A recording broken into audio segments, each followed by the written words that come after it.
All right, so we're talking about Bollinger Bands today and possibly tomorrow.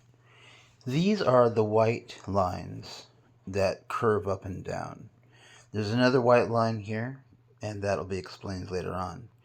But these lines that are around the price, they go thin, close to the price, then they widen up around the price. You see that? Then they go thin again, right here, but they widen up again, and so forth. These Bollinger Bands are indicating uh, a pocket in which the price moves. And there's a medium, or the middle of the Bollinger Bands, which is indicated by this green, this light green line, this one right here. You see that little thin, bluish green line? That's the middle of the Bollinger Band. I know you heard about that in the video that you watched. So these are the Bollinger Bands. The white ones, sorry. The white. Now, when there's low volatility, it's not good to make any movements at all. It's just not. You see, because it's moving up and down and up and down and up and down.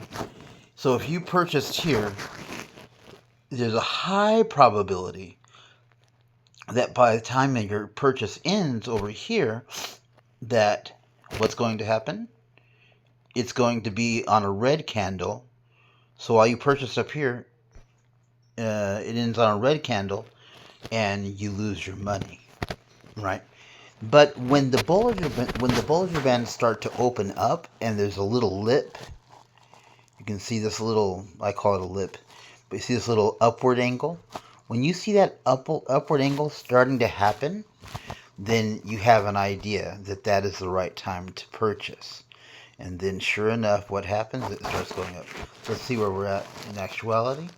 See, in actuality, we're just going up and down and up and down. There's barely any movement at all. It's thinned out. So let's go to another example. Okay, over here. This is more active. The Bollinger Band is here and here. So you can see it's opened up. And you can see that there's a lip here that's pointing upward. That means there's a good probability that it's going to go up. The lower lip is also pointing upwards. That's a really good sign when they're both pointing upwards. We might find some that are not pointing upwards. Let's see. Let's see. That's not one. These are both kind of pointing. This one's not pointing upward yet, but it has been recently. And here it's pointing upwards, a very good sign that it's time to buy. Let's see, I'm trying to find one where they're not. Here's another one where you can see both Bollinger Bands are pointing downwards. This one's pointing down and this one's pointing down. That's not a good sign of it being an opportunity. So the Bollinger Bands help us to see what's going on. Okay? They help us to have an idea and be able to predict when to buy or to sell. I don't sell a lot. I prefer to buy. Okay. So there we have it.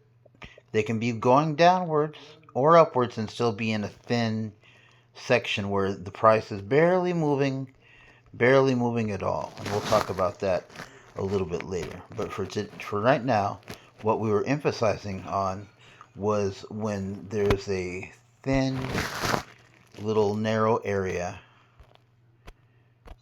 that we would call possibly consolidation. So this is one of those areas where the Bollinger Bands are it's all just thin. It doesn't look like it's open. It's just a little thin area.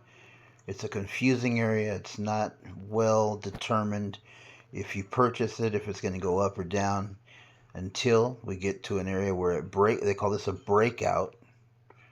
And then it breaks out towards the top, right? Where it breaks out towards the bottom. So each one of these candles represents, what do these candles represent here? Each one of these candles represents 15 seconds. So right here, this would have been a breakout that lasted 15, 30, 45, 1 minute, 2 minutes. That would have been a 2-minute breakout. So when I make my purchase, I would have planned it to be about 2 minutes long on a 15-second time frame. And that would have allowed us to make that purchase and be successful. There's other indicators, of course, and there's a lot more to say about Bollinger Bands. But right now we're talking about this narrowing section, which some people call consolidation, where it's just narrow.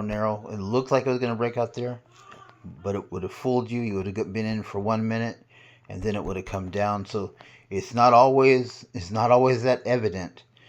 You can even see a little signal here that says buy.